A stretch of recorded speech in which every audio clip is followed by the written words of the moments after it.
పైనుంచి మనం వెళ్ళకూడదు ఎప్పుడు కూడా. అందుకని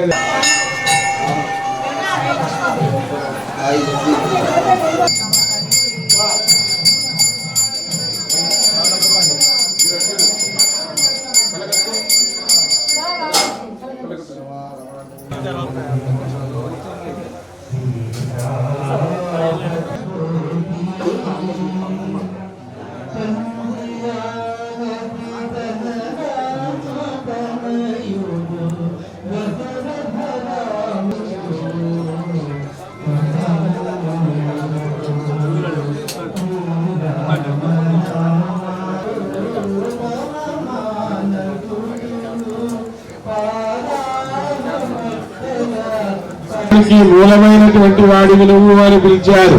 అప్పటికీ కలగలి ఎంత అందమైన వాడివయ్యా, చంద్రుడిలాగా చాలా అందమైనటువంటి వాడివయ్యా అన్నాడు. అయినా పలకరించాలి. ఇన్ని రకాలుగా పిలిస్తే పలకనటువంటి వాడు ఎప్పుడు కలిగాడో తెలుసా?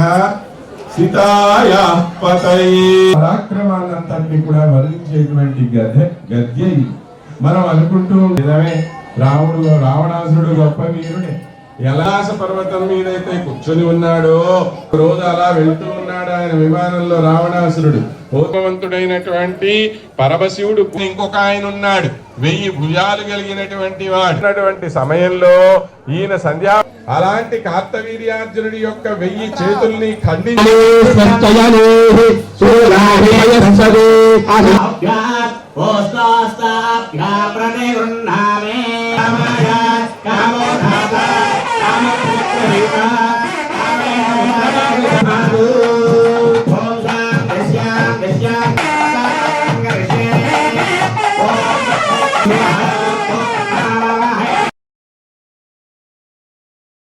రాముల వారికి అమ్మవారికి ఎప్పుడో కళ్యాణం అయిపోయి మళ్ళీ ఎవరన్నా పెళ్లి చేసుకుంటూ